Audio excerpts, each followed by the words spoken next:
Hello everyone. Class 12-এর স্থির তড়িতের প্রাথমিক ঘটনাবলী সংক্রান্ত যে সমস্ত গণিত বা অঙ্কগুলো রয়েছে ফিজিক্সের, সেগুলোর সমাধান করছি। প্রথম প্রশ্ন, 10 সেন্টিমিটার ব্যাসার্ধের একটি অন্তরিত পরিবাহী গোলকে কত আধান আছে বলা আছে? 4 পাই কুলম্ব ধনাত্মক আধান আহিত আছে। আধানে হবে, এটা আধানে আহিত আছে। এর পৃষ্ঠের সর্বত্র আধানের তলমাত্রিক ঘনত্ব কত? এইরকম একটা গোলক রয়েছে যার ব্যাসার্ধ হচ্ছে যে কত না 10 সেন্টিমিটার। এখন আধানের তলমাত্রিক ঘনত্ব সিগমা সমান আমরা কি জানি? কিউ বাই এ, যেখানে সিগমাটা হচ্ছে যে তলমাত্রিক ঘনত্ব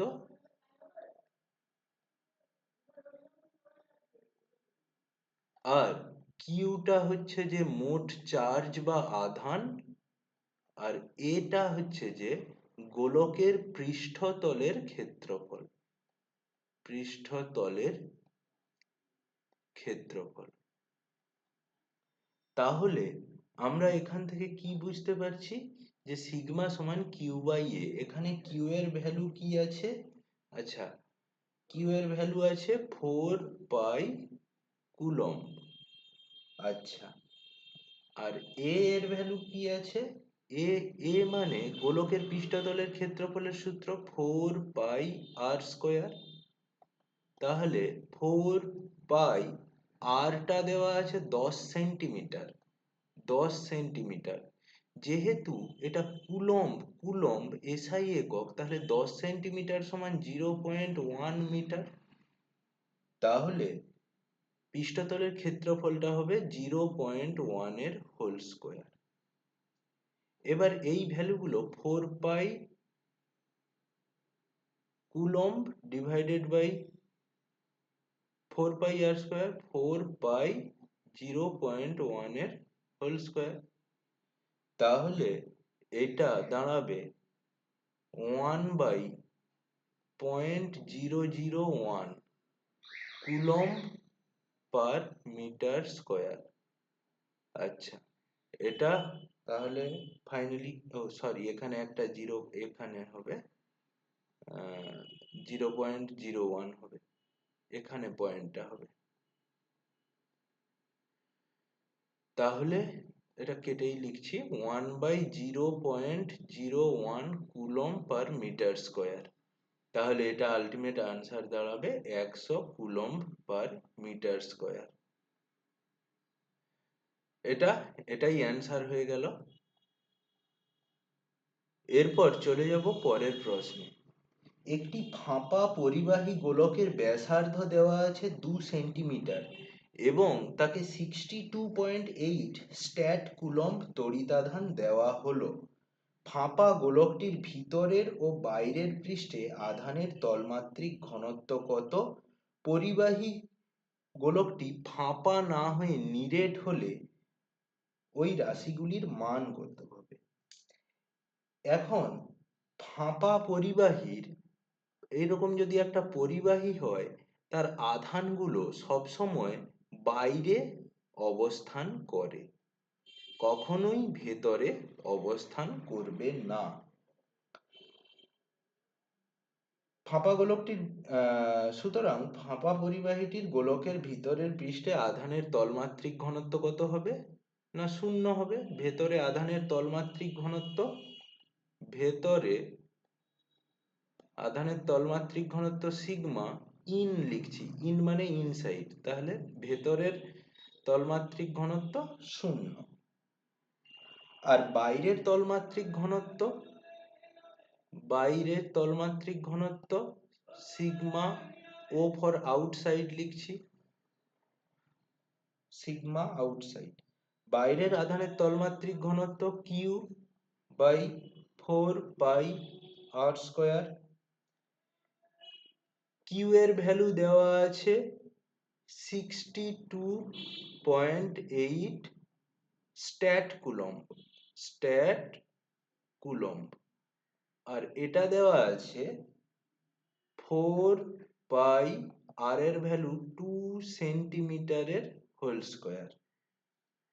এখন স্ট্যাট কুলম্ব আর সেন্টিমিটার এই দুটোই কি কি একক? না সিজিএস একক। তাহলে এই অঙ্কটা করবার জন্য কোনো ইউনিট কনভার্সনের কোনো দরকার নেই। তাহলে এই জায়গাটা কি হবে? 62.8 divided by 4 4 16 pi stat coulomb per centimetre square. এইটা ক্যালকুলেট করলে দাঁড়াবে 1.249 stat coulomb per cm square.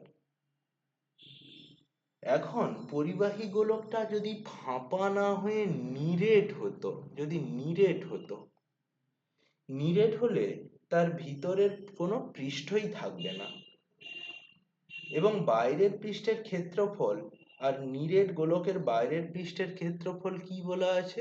সমান। তাই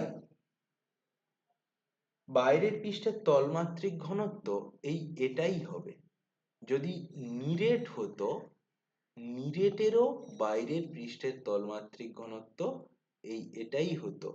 যেহেতু আধানগুলো পরিবাহীর বাইরের পৃষ্ঠে অবস্থান করে আর ফাঁপা গোলকের বাইরের পৃষ্ঠ আর নিরেট গোলকের বাইরের পৃষ্ঠ দুটোর ক্ষেত্রফল সমান বলে দেওয়া আছে, তাই জন্য ফাঁপা গোলকের বাইরের পৃষ্ঠে যতটা আধান ছিল, নিরেট গোলকেরও বাইরের পৃষ্ঠে ঠিক ততটাই আধান থাকবে। ঠিক আছে, তাহলে এটা হয়ে গেল অ্যান্সার। নেক্সট পরের প্রশ্নে আমরা চলে যাব। বলে দেওয়া আছে 3 মিলিমিটার ব্যাসার্ধ বিশিষ্ট এবং একই আধানে আহিত 27টি জলবিন্দু সংযুক্ত হয়ে একটি বড় জলবিন্দু উৎপন্ন করলো। উভয় ক্ষেত্রের জন্য তলমাত্রিক ঘনত্বের অনুপাত নির্ণয় করো। এখন মনে করি একটা ছোট ব্যাসার্ধ আছে এবং তার ব্যাসার্ধ কত দেওয়া আছে? 3 মিলিমিটার। প্রথমে মিলিমিটারটাকে সেন্টিমিটারে কনভার্ট করে নেব।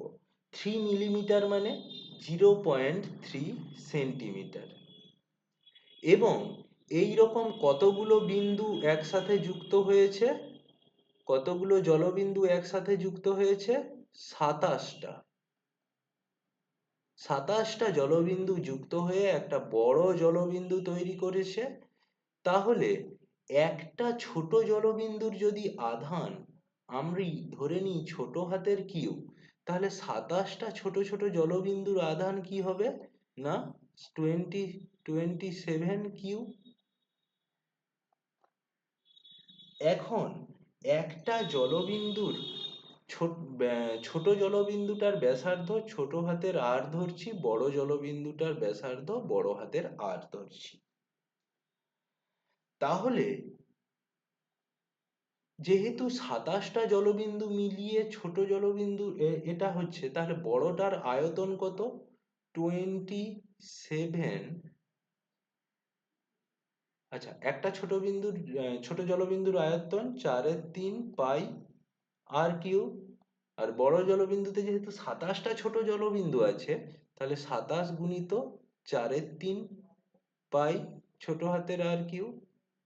এটা সমান কি বেরিয়ে যাবে? 4/3 পাই বড় হাতের আর কিউব। এই জায়গাটা সমাধান করলে 4/3 পাই 4/3 পাই কাটবে, তাহলে 27 ছোট হাতের r cube this is equal to কি দাঁড়াচ্ছে? বড় হাতের আর কিউব। তাহলে বড় হাতের আর সমান 3 ছোট হাতের আর। এটাই তাহলে সম্পর্ক। এখন বড় জলবিন্দুর ব্যাসার্ধ আর হলো এটা। আচ্ছা, আমি 1 মিনিট এই জায়গাটাতে স্টপ করছি। 27 বড় হাতের আচ্ছা, তাহলে আর সমান কিছু একটা। আচ্ছা, বড় হাতের আর সমান তাহলে কি দাঁড়াচ্ছে? না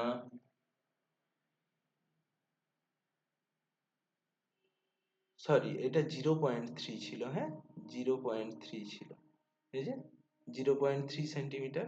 তাহলে বড় হাতের আর সমান 0.3 ইন্টু ছোট হাতের আর। এখন ছোট জলবিন্দুটার ক্ষেত্রে আধানের তলমাত্রিক ঘনত্ব ধরছি সিগমা 1 সমান q by 4 pi r square. তাহলে কিউ আর বড় হাত জলবিন্দু এ ধরে নিচ্ছি সিগমা 2 সমান 27 কিউ ডিভাইডেড বাই 4 পাই বড় হাতের আর স্কয়ার। এখন এই দুটোর মধ্যে অনুপাত আমরা বের করতে চাই সিগমা 1 বাই সিগমা 2। তাহলে এই আধানের তলমাত্রিক ঘনত্বের অনুপাত কি হবে? কিউ বাই 4 পাই ছোট হাতের r square divided by 27 q by 4 pi বড় হাতের আর স্কয়ার। তাহলে q by 4 pi r square calculation, simple calculation, আর এটা উল্টে যাবে 4 pi capital r square divided by 27 q. Q q কাটবে, 4 পাই কাটবে, পড়ে থাকবে বড় হাতের আর স্কয়ার ডিভাইডেড বাই ছোট হাতের আর স্কয়ার। বড় হাতের আর সমান কি? বড় হাতের আর এর ভ্যালু কত? 0.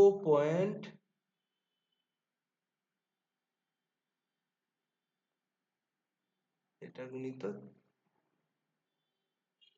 এই জায়গাটা একটু কারেকশন করছি। তাহলে আর সমান 3 ইন্টু ছোট হাতের আর। তাহলে বড় হাতের আর এর ভ্যালু কত? 3 ইন্টু ছোট হাতের আর তার হোল স্কয়ার, আর এটা ছোট হাতের আর স্কয়ার, তাহলে 9/1। তাহলে বড় জলবিন্দু আর ছোট জলবিন্দু এই দুটোর অনুপাত হচ্ছে যে আধানের তলমাত্রিক ঘনত্বের অনুপাত হচ্ছে যে 9/1। চলে যাব নেক্সট প্রবলেমে।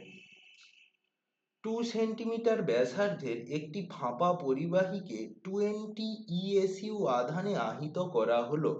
পরিবাহীর বাইরের পৃষ্ঠে আধানের তলমাত্রিক ঘনত্ব নির্ণয় করো। এখন একটা গোলক রয়েছে, গোলকের ব্যাসার্ধ বলে দেওয়া আছে 2 সেন্টিমিটার, আর গোলকটা কি কেমন? ফাঁপা। গোলকে কত আধান আছে? কিউ এর ভ্যালু দেওয়া আছে 20 ইএসইউ। পরিবাহীর বাইরের পৃষ্ঠের তলমাত্রিক ঘনত্ব চেয়েছে।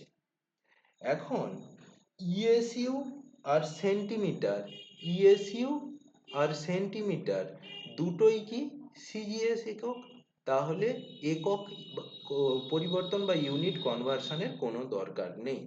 তাহলে আধানের তলমাত্রিক ঘনত্ব কি বেরাবে? Sigma equal to q by a. Q এর ভ্যালু আছে 20 ইএসইউ, আর এ গোলকের পৃষ্ঠের 4 পাই আর স্কয়ার। তাহলে 20 ESU divided by 4 pi, r এর value 2 centimetre square semi square. তাহলে এটা ক্যালকুলেট করলে দাঁড়াবে 0.398 ইএসইউ পার সেন্টিমিটার স্কয়ার। এরপর চলে যাব নেক্সট প্রশ্নে। 4 সেন্টিমিটার ব্যাসযুক্ত একটি গোলীয় পরিবাহীকে 10 ইএসইউ আধান দেওয়া হলে ওর আধানের তলমাত্রিক ঘনত্ব কি হবে? সেন্টিমিটার ইএসইউ, একটা গোলক আছে, গোলকের ব্যাস বলে দেওয়া আছে 4 সেন্টিমিটার। তাহলে ব্যাসার্ধ আর এর ভ্যালু কত? 2 সেন্টিমিটার। তলমাত্রিক ঘনত্বের ফর্মুলা কি? Sigma equal to q by a. A মানে পৃষ্ঠতলের ক্ষেত্রফল, এরিয়া অফ সারফেস এরিয়া। কত আধানে দেওয়া আছে? 10 ইএসইউ। কত না 10। আর এরিয়া বলে দেওয়া আছে, এরিয়া তাহলে 4 পাই আর স্কয়ার মানে 2 এর স্কয়ার। তাহলে 10/4 পাই ইএসইউ পার সেমি স্কোয়ার। এটা ক্যালকুলেট করলে দাঁড়াবে 0.199 ইএসইউ পার সেন্টিমিটার স্কোয়ার। নেক্সট প্রশ্ন, কোনো বস্তুতে -80 মাইক্রোকুলম্ব আধান আছে, বস্তুটিতে অতিরিক্ত ইলেকট্রনের সংখ্যা কত? এখন আমরা জানি যে কোনো বস্তু ইলেকট্রিক্যালি নিউট্রাল হয়, চার্জের দিক থেকে সে কি হয়, প্রসম হয়। আচ্ছা, গোলক নায়কের যে কোনো আকৃতির একটা বস্তু নিলাম, এর চার্জের দিক থেকে প্রসম হবে। যদি এটাতে অতিরিক্ত পরিমাণ ইলেকট্রন এসে যায়, তখন ইলেকট্রনের চার্জগুলো এই বস্তুর ওপরে থাকবে। যদি অতি বেশি ইলেকট্রন আসে, তখন তার চার্জ তাহলে কি হবে, নেগেটিভ। সিমিলারলি একটা বস্তু থেকে যদি ইলেকট্রন বেরিয়ে যায়, তাহলে ওই বস্তুতে ইলেকট্রনের চার্জ অর্থাৎ নেগেটিভ চার্জ বেরিয়ে যাচ্ছে, নেগেটিভগুলো বেরিয়ে যাচ্ছে। যেহেতু নেগেটিভ আর পজিটিভ সমান ছিল, নেগেটিভ বেরিয়ে গেলে এই বস্তুটার উপরিতলের চার্জ কেমন হবে, পজিটিভ হবে। এখন প্রশ্ন করেছে যে -80 মাইক্রোকুলম্ব আধান আছে, তাহলে একটা ইলেকট্রনের আমরা চার্জ কি জানি, একটা ইলেকট্রনের চার্জ আমরা জানি কত, 1.6 × 10⁻⁹ কুলম্ব। তাহলে 80 মাইক্রোকুলম্ব 80 মাইক্রোকুলম্ব সমান কত, 80 × 10⁻⁶ কুলম্ব। তাহলে এই বস্তুটাতে অতিরিক্ত ইলেকট্রন সংখ্যা কত, এই বস্তুটাতে অতিরিক্ত ইলেকট্রন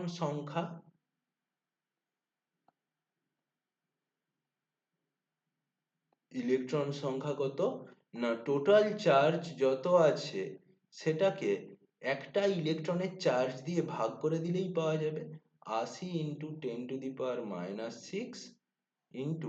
এটা 1.6 × 10⁻⁹। তাহলে এটা কত দাঁড়াবে না, 5 × 10⁻14। এতগুলো ইলেকট্রন এক্সট্রা এই বস্তুতে এসে গেলে এই বস্তুর চার্জ দাঁড়াবে -80 মাইক্রোকুলম্ব। এর পরের প্রশ্ন, কোনো আহিত বস্তুর আধানের ন্যূনতম পরিমাণ কত হতে পারে? ন্যূনতম পরিমাণ কি হতে পারে, হয় একটা বস্তু থেকে ন্যূনতম কি হতে পারে, একটা ইলেকট্রন ঢুকতে পারে, বা একটা বস্তু থেকে একটা ইলেকট্রন বেরিয়ে যেতে পারে। যদি একটা ইলেকট্রন ঢুকে যায়, তাহলে এর চার্জ হবে নেগেটিভ, আর যদি একটা ইলেকট্রন বেরিয়ে চলে যায়, তাহলে এর চার্জ হবে পজিটিভ। ন্যূনতম একটা ইলেকট্রন আসতে পারে বা বেরোতে পারে, একটা ইলেকট্রনের চেয়ে কম ইলেকট্রন ঢুকতেও পারে না, বেরোতেও পারে না। প্রকৃতিতে যে সমস্ত আধান একটা ইলেকট্রনের চার্জের পূর্ণ সংখ্যার সরল গুণিতক হয়, অর্থাৎ চার্জ হচ্ছে যে কি না, কোয়ান্টাম চার্জ, একটা কোয়ান্টাম, এটাকেই তো চার্জের কোয়ান্টায়ন বলা হয়। এখন তাহলে একটা বস্তুর ন্যূনতম আধান হতে পারে প্লাস ইলেকট্রনের মাইনাস একটা ইলেকট্রনের চার্জ বা প্লাস একটা ইলেকট্রনের চার্জ। তাহলে যদি এখানে ইলেকট্রন এসে যায়, তাহলে ন্যূনতম আধান হবে -1.6 × 10⁻⁹ ইএসইউ, আর যদি ইলেকট্রন বেরিয়ে যায়, তাহলে হবে +1.6 × 10⁻⁹ ইএসইউ। অর্থাৎ প্রকৃতিতে ন্যূনতম আধানের পরিমাণ +- ই। এটার ভ্যালু প্লাস মাইনাস একসঙ্গে লিখছি 1.6 ইন্টু 10⁻⁻19 কুলম্ব। আর একটি একটি বস্তুর আধান কি বলে দেওয়া আছে, 5.6 ইন্টু 10⁻⁻14। এটা হতে পারে কি একটা বস্তুর আধান, এটা হতে পারে কি? আচ্ছা, দেখতে হবে যে এই সংখ্যাটা একটা ইলেকট্রনের চার্জের পূর্ণ সংখ্যার সরল গুণিতক কিনা। দশমিক সংখ্যা হলে হবে না। এখন 5.6 ইন্টু 10⁻⁻14 এটাকে যদি একটা ইলেকট্রনের চার্জ দিয়ে ভাগ করি, তাহলে এটা কি হবে না পূর্ণ সংখ্যা নয়, পূর্ণ সংখ্যা নয়। আর যাই হোক, পূর্ণ সংখ্যা নয়, অর্থাৎ বস্তুর আধান এটা হতে পারে না। বোঝা গেল এক্সপ্লানেশনটা? নেক্সট কি বলে দেওয়া আছে, একটি কাচদণ্ডকে সিল্ক দিয়ে ঘষলে, আচ্ছা এইরকম একটা কাচদণ্ড আছে, এটাকে সিল্কের কাপড় দিয়ে ঘষা হলো। কাচদণ্ডটি 3.2 ইন্টু 10⁻⁻7 আধান লাভ করলো। সিল্কে কি কোনো আধান আছে? এখন কাচদণ্ডটা যে পরিমাণ আধান নেবে, সিল্কের কাপড়ও সেই পরিমাণই আধান নেবে। কাচদণ্ডটা দেওয়া আছে পজিটিভ আধান নিয়েছে, তার মানে সিল্কটা নেগেটিভ আধান নেবে, -3.2 ইন্টু 10⁻⁻7 কুলম্ব এই পরিমাণ আধান নেবে। এখন কেন হয়, যখন দুটো পদার্থ এইরকম ঘষা হয়, তখন ঘর্ষণের ফলে বাইরে থেকে কিছু সংখ্যক ইলেকট্রন একটা পদার্থ থেকে অন্য পদার্থে স্থানান্তরিত হয়। যে পদার্থ থেকে ইলেকট্রন বেরিয়ে যাবে সেটা পজিটিভ আধান লাভ করবে, আর যেখানে ইলেকট্রন গিয়ে পৌঁছাবে সেটা নেগেটিভ আধান লাভ করবে। এক্ষেত্রে কাচদণ্ডটা কি করছে না পজিটিভ আধান লাভ করছে, আর সিল্কের কাপড়টা নেগেটিভ আধান লাভ করছে। এখানে কাচদণ্ড থেকে সিল্কে কি পরিমাণ ইলেকট্রন স্থানান্তরিত হয়েছে সেটা বের করতে হবে। তাহলে কত না টোটাল চার্জ ডিভাইডেড বাই একটা ইলেকট্রনের সংখ্যা, এটা বের করলেই বেরিয়ে যাবে যে কাচদণ্ড থেকে ইলেকট্রনে কি পরিমাণ আধান গেছে। তাহলে কতটা গেছে, 3.2 ইন্টু 10⁻⁻7 ডিভাইডেড বাই একটা ইলেকট্রনের চার্জ 1.6 ইন্টু 10⁻⁻19। এই সংখ্যাটা ক্যালকুলেট করলে দাঁড়াবে কত না 2 ইন্টু 10⁻12। এতগুলো ইলেকট্রন কোথায় গেছে না কাচদণ্ড থেকে সিল্কে গেছে, যার জন্য কাচদণ্ড পজিটিভ আধান লাভ করেছে, সিল্ক নেগেটিভ আধান লাভ করেছে। কাচদণ্ড থেকে সিল্কে ভরের কি পরিমাণ সঞ্চালন হয়, যতগুলো ইলেকট্রন বেরিয়ে গেছে সেই পরিমাণ ভরেরই সঞ্চালন হয়।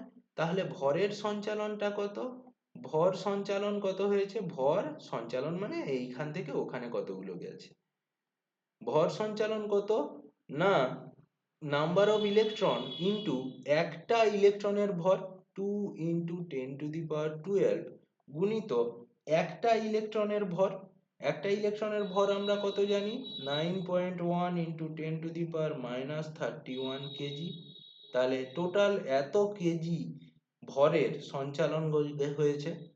তাহলে এটা কি হয়ে গেল, গুণ করলে দেখা যাবে 1.82 ইন্টু 10⁻18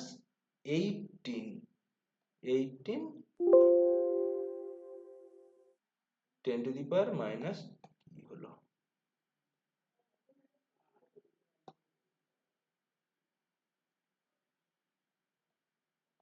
18 কেজি এই পরিমাণ ভরের সঞ্চালন হয়েছে। ঠিক আছে, নেক্সট প্রশ্ন, 2 কুলম্ব আধানে ইলেকট্রনের সংখ্যা কত? এখন একটা ইলেকট্রনের আধান কত? একটি ইলেকট্রনের আধান কত?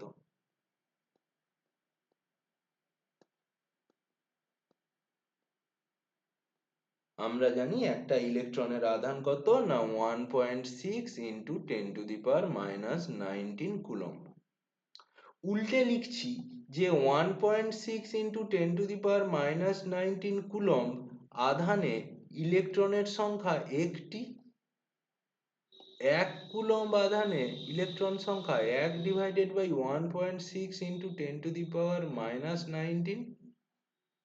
2 কুলম্ব আধানে ইলেকট্রনের সংখ্যা তাহলে 2 ডিভাইডেড বাই 1.6 ইন্টু 10⁻⁻19। এই যে সংখ্যাটা বেরোবে এটাই হয়ে যাবে অ্যান্সার। এটা তোমরা নিজেরা করবে। তাহলে এই হলো আজকের এগুলোই দেখানো থাকলো। পরে আমরা চ্যাপ্টার ওয়াইজ ধীরে ধীরে করতে থাকবো। Thank you.